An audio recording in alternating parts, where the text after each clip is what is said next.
Computers make no sense. Throw some metal in a box and boom. What the heck is going on here?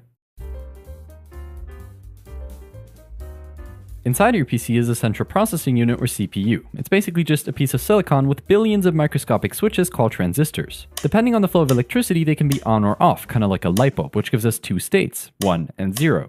The value at one of these switches is called a bit. One bit by itself doesn't really do much, but put them together and a group of 8 bits is called a byte and can have 256 different combinations of zeros and ones. Congratulations! We can now store information by counting in a system called binary. Every bit represents a power of 2, 1 meaning the power is included and 0 meaning it's not. So this number has 1 times 64, 1 times 4, and 1 times 1, which adds up to 69. This is nice, but for humans, hexadecimal is even better. It's often denoted by this 0x and is simply a more readable format than binary. 4 binary bits can take any value from 0 to 15. Hexadecimal uses 0 to 9 and A to F to represent those values, so a group of 4 bits can be replaced by one hexadecimal digit. Okay, now that we can store numbers, we just need the computers to actually, do something with them. Using transistors, you can make logic gates, which are electronic circuits that encapsulate logical statements. You can think of it as a light bulb with 2 switches, where the light only turns on under certain conditions, for example, only if A and B are on. By combining logic gates in a clever way, you can build circuits that perform calculations according to Boolean algebra, which is a system formalizing mathematical operations in binary. But even though computers understand zeros and ones, for humans it's not really all that useful. So, using a character encoding like ASCII, we can assign a binary number to each character. When you type any on your keyboard, it gets translated into this binary code, and as soon as the computer sees this, it says, "Ah yes, that is a capital A," and slaps it on the screen. How these devices fit together is handled by an operating system kernel like Windows, Linux, or Mac, which sits between computer hardware and applications and manages how they all work together, for example with device drivers. Input devices allow you to give the computer instructions with a press of a button, but at the lowest level, computers only understand instructions in machine code, which is binary code telling the CPU what to do and which data to use. When it comes to following these instructions, the CPU is kind of like a genius, just with the memory of a demented goldfish. It can handle any instructions, but it cannot store any data, so it's only really useful with random access memory or RAM. You can imagine it like a grid, where every box can hold 1 byte of information, which can be data or instructions, and has an address so the CPU can access it in 4 steps. Fetch from memory, decode instructions and data, and finally execute and store the result. This is one machine cycle. Since a program is basically just a list of instructions in memory, to run it, the CPU executes them one by one in machine cycles until it's complete. Oh yeah, did I mention that this happens really fast? Modern CPUs can do billions of cycles every second, which are coordinated and synchronized by a clock generator. The speed of this clock is measured in gigahertz, and people often overclock their CPUs to improve performance, which is nice but might just set your PC on fire. What's even crazier though is that a CPU has multiple cores, which can all execute different instructions in parallel, so at the same time. Each core can also be split into multiple threads, which allows every single core to handle multiple instructions concurrently, so switch between them really quickly. Okay, that's cool, but it doesn't matter how powerful a computer is if you have no way to give it instructions in the first place. Typing machine code by hand would probably make you go insane, but luckily, you don't have to. The kernel is wrapped in a shell, which is just a program that exposes the kernel to the user, allowing for simple instructions in a command line interface with text inputs. But the best way to make a computer do something useful is with a programming language, which uses abstraction so that instead of this, you can write code that looks like this, which is then converted into machine code for you. Some languages like Python use an interpreter, which directly tries to execute the source code line by line. Other languages like C or Go use a compiler, which converts the entire program into machine code before putting it in a file the CPU can execute. Now, every programming language has different syntax, but there's some basic tools almost all of them have. The most basic way to use data is with variables, which assigns a value to a name which can then be reused and modified. Depending on the value, variables can have different data types. For text, there's single characters and strings of multiple characters. For numbers, there's integers which can also be signed if they're negative, and floating point numbers for decimal values. They're called floating point because the decimal point can float around to trade off precision with range. This is possible because they use scientific notation. It's some number times the power telling you where to put the decimal point, which is exactly what they look like under the hood. The actual number is stored with binary fractions. Some fractions, like 1/3, can only be approximated in binary with an infinite sum. But since memory is not infinite, you have to cut it off at some point, which leads to rounding errors, causing pretty weird calculations sometimes. If these are not enough, long and double use twice the amount of memory to double the range of ints and floats. Some languages like Python automatically figure out which type a variable is, but in a language like C, you have to explicitly declare the type of a variable. The value of a variable is stored at some address in memory. Pointers are variables whose value is the memory address of another variable, which is denoted by this ampersand. So really, a pointer is just some chunk of memory pointing to another chunk of memory. Since a memory address is just a number, you can add and subtract from it to navigate through individual bytes of memory. This is called pointer arithmetic. In some low-level languages like C, you have to manually allocate and free up memory once it's no longer used. This all happens in the heap, which is a part of memory that can dynamically grow and shrink as the program demands, which allows for more control but makes it incredibly easy to completely break your code. You could touch memory you're not supposed to, or that simply doesn't exist, which is known as a segmentation fault. But also, if there's some chunk of memory that's no longer used and you forget to free it or you have no way to access it anymore, that memory is no longer usable. This is called a memory leak and can cause the program to slow down and eventually crash. To avoid this mess, high-level languages like Python have built-in garbage collectors that manage memory for you. Different data types take up a different amount of memory. Integers are most often 4 bytes of memory, a single character is most often 1 byte of memory, and a string is just multiple character bytes with a null character to signal the end of the string. Storing multiple items in a contiguous chunk of memory like this is the idea of an array. More generally, it's a list of items with the same data type, with each item having a numerical index, most often starting at 0. Since the items are next to each other in memory, by knowing the address of the first item, you can quickly index to any item in the array by using pointer arithmetic. Arrays are what's known as a data structure, which is just a way to organize data to make it easier to work with. Retrieving values from an array is blazingly fast, but the size of an array is often fixed when creating it, so when it's full you can't add anything, and if you don't use all of it, it's just wasted memory, so a more flexible option is a linked list. It uses nodes containing a value and a pointer to the next node, which allows them to be spread apart in memory. Also, it can grow and shrink dynamically as you can add and remove any node, and you can reorder it by simply rearranging the pointers. This is great, but they can be impractical as you have no way to access the last node except if you traverse every single one before it. But still, both arrays and linked lists are useful as they allow you to create queues and stacks. A stack follows the last in first out principle, just like taking a pancake from a stack. Practically, just imagine a pointer that always points to the item that was last added to the structure. Then you can pop, so remove the last item, which increments the pointer back. A queue follows the first in first out principle and uses 2 pointers, one for the first item that was added and one for the last. Any new item gets added after the last pointer, which is then updated, and dequeuing starts at the first pointer. Another useful data structure is a hash map, which is just a collection of key value pairs. It works kind of like an array, but uses a hash function to take a key and assign it to an index, where its value is then stored. But sometimes 2 different keys can map to the same index, which is called a collision. There's different ways to deal with this, but one way is to create a linked list at that position in the array, which makes it a little slower to look up that value, but still, hash maps are incredibly useful because you can define the keys that point to every value, and since they're based on arrays, retrieving them is blazingly fast. For many problems, it can be very useful to represent the relationship between different data points as a data structure. If you take the nodes of a linked list but allow any node to point to any other node, you get a graph where the nodes are connected by edges that can be directed, undirected, and can even carry a weight, which can stand for any metric such as distance or cost. Graphs are useful for analyzing groups inside networks or finding the shortest path between 2 points, for example in Google Maps. There's 2 main ways to search a graph. Breadth first search starts at one node and moves out layer by layer until it finds the target node for the first time. Depth first search explores every single path fully until it reaches a dead end. Then it backtracks to the last node with a different path and continues from there in the same way until it finds the target node.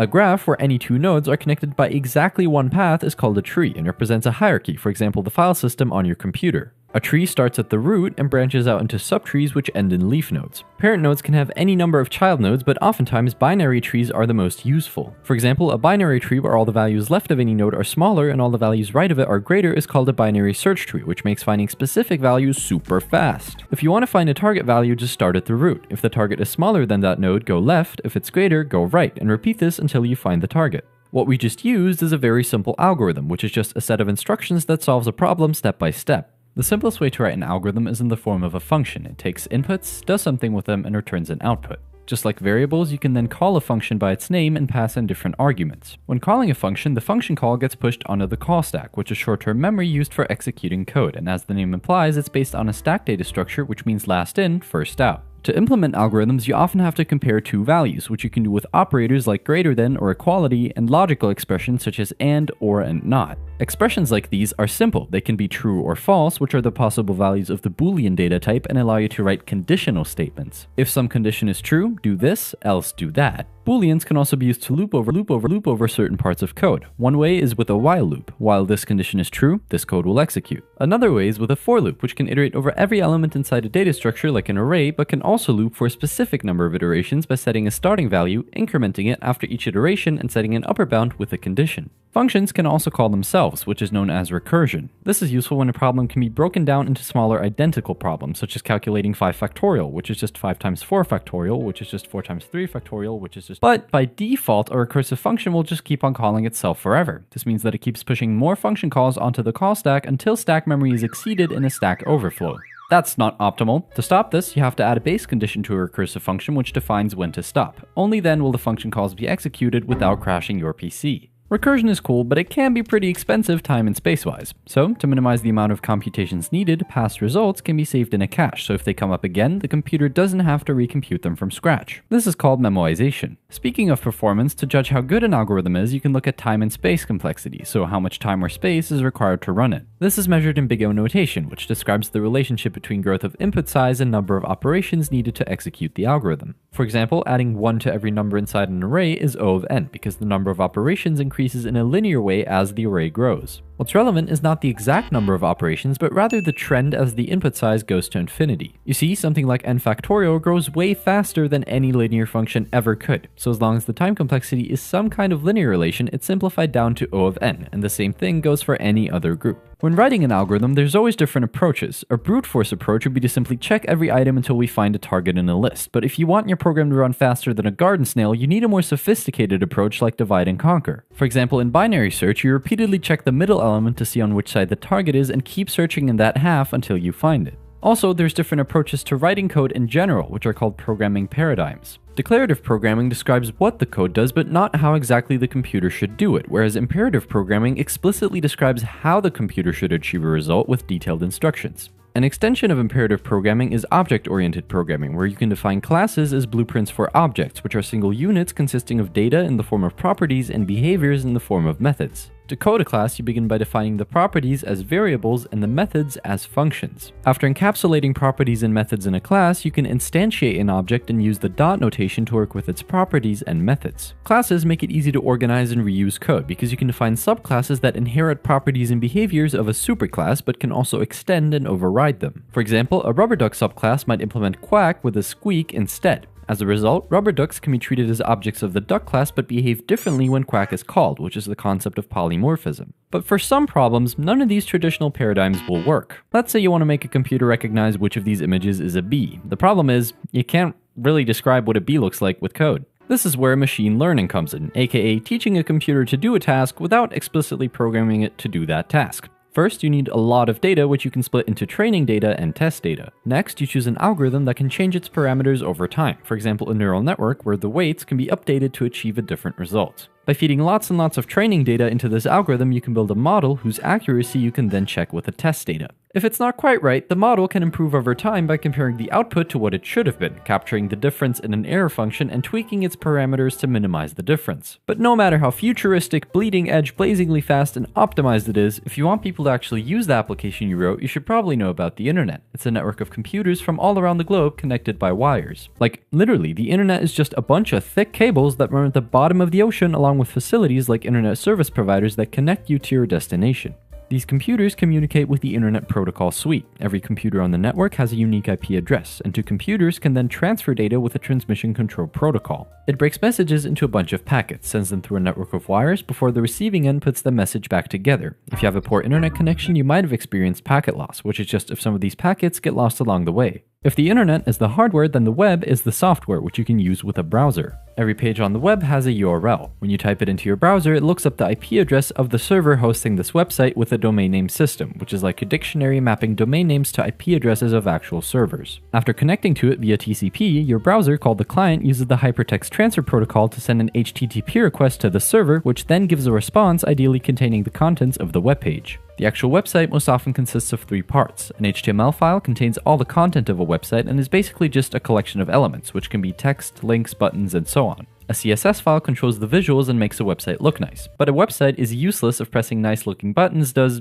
nothing, so a language like JavaScript adds functionality. But sometimes things can go wrong. With every HTTP response comes a response code, which carries information about the status of the response. For example, 200 means OK, and anything starting with 4 is an error, the most famous one being 404 page not found. HTTP requests can carry different methods, for example get, post, put, and delete, so retrieve, add, update, and delete information. These are often used by application programming interfaces, which connect to applications and allow them to interact with each other, for example store and retrieve data from a database. The most common type of database is a relational database, which uses tables to store data. Columns of a table contain different attributes, and rows represent individual data points. Also, each table has one unique attribute called the primary key. A foreign key is the primary key of another table, establishing a relationship between the two. In this case, each book is connected to an author. With a language like SQL, you can write statements to work with data from these tables. You could look up the titles and authors of all books whose title starts with an H, but for that we have to join the authors table with the books table on the matching key to combine two attributes from different tables into one, giving us this output.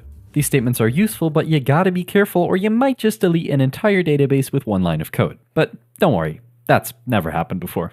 Behind every login page is a database with usernames and passwords. When a user tries to log in, an SQL query is often used to check if the user input matches with an entry in the database. That's good, but a devious actor could type something like this, which changes the query by terminating the string early and commenting out the rest, which means as long as this username exists in the database, access is granted. This is called an SQL injection attack, and it's one of the easiest ways hackers get places they're not supposed to. Hearing about these concepts is one thing, but to really learn them, you have to see them in action and use them yourself, which is exactly what you can do with Brilliant, which has thousands of interactive lessons for everything from math and data science to programming and AI. They make knowledge stick with visual lessons and interactive problems, which is not only fun and builds intuitive problem-solving skills, but also proven to be 6 times more effective than simply watching hours of lectures. I know that making time to learn new skills can be difficult, but Brilliant makes it so easy. You can build valuable knowledge from the ground up in just a couple minutes a day, with bite-sized lessons from any device, anywhere, anytime. You'll go from the basics of data science to analyzing real datasets from Spotify in absolutely no time, which you can supplement with math fundamentals and programming courses in Python to build one of the most in-demand skill sets of our time. The best part